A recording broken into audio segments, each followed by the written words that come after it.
سال من ایران بودم تا اذیت ما نکرد ایران بودیم تا کمی سربرگار اخطار داد که وقتتان گذشته. شوهرم گرفت اردوگاه دیگه زنگ زد گفت بزن زنگ در خانواده تان دوباره تو بر نمیگردانم ردی مرزی استیم. بچه ها گرفتم آمدم دیگه دنبال شوهرم.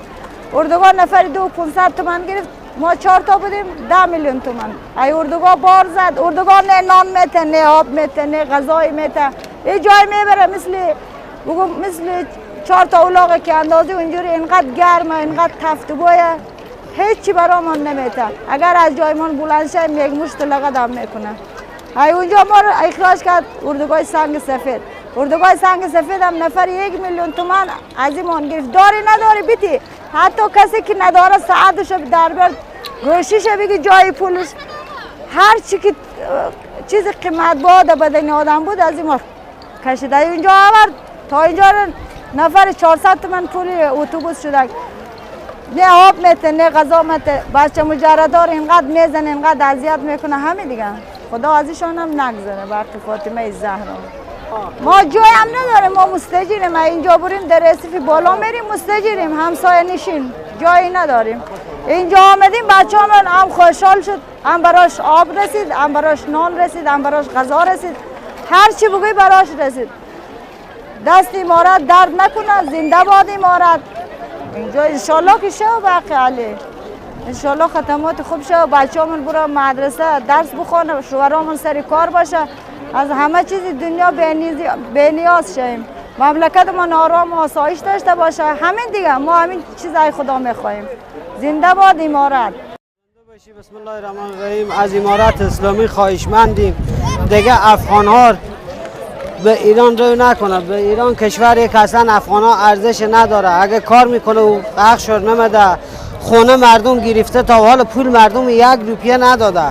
اصلا از افغان اونجا ارزش نداره. بچه هاشو به مدرسه میره، به صد بدبختی حیرونی به مدرسه میره مگر پول خرج کنی.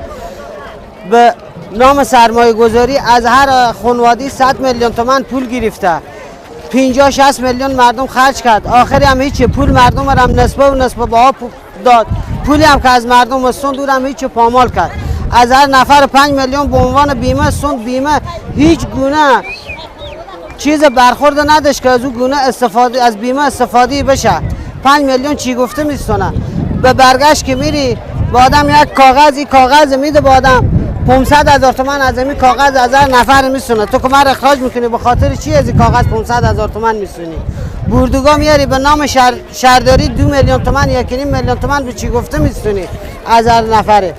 اصلا افغانا اونجا ارزش نداره. امارت اسلامی واقعا اگر غمخور این ملت، غمخور مردم دیگه نزغاره به کشور ایران هر روز مردم به کار داشته باشه مرز خوروا میکنه به 5,000 میره. هر روز هم که به کار نداشته باشه مثل سگ با تمی اتوبوسا میکنه میندازه به بیرون.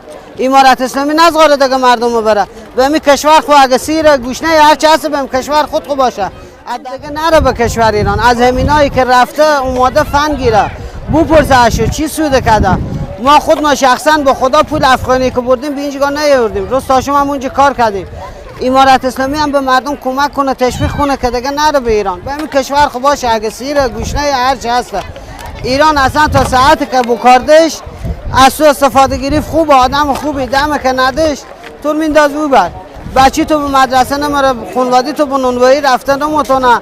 حال مردم رو میگیره به زور از خونه هاشو به در میکنه میاره.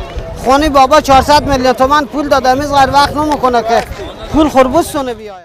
همین 10 دقیقه میشه داخل کمپ اومدم تا حال کسر دیدم نی به جای رسیدم که از من سوال بکنه یا بررسی بشه یا دیگه کمک بشه. تا حال چیزو ندیدیم. ما چند سال ایران بودم، 28 سال ما ایران بودیم. خودم اونجا بزرگ شدیم بچه. حالا بچه‌ام هم کلا همونجا بزرگ شده ایران. ایران به دنیا آمده، ایران هم بزرگ شده.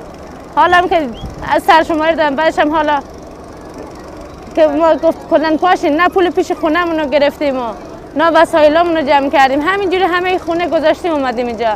حالا به این نوارگی بچه‌مون مریض توی گرما توی این وضعیت، نه شوهرم کار کرده نه پولاشو گرفته. کلا همینجوری ما اومدیم، نه هیچی نداریم. توی افغانستان هم که بریم یه سرپناهی داشته باشیم. توی راه اومدیم حالا توی این گرما توی وضعیت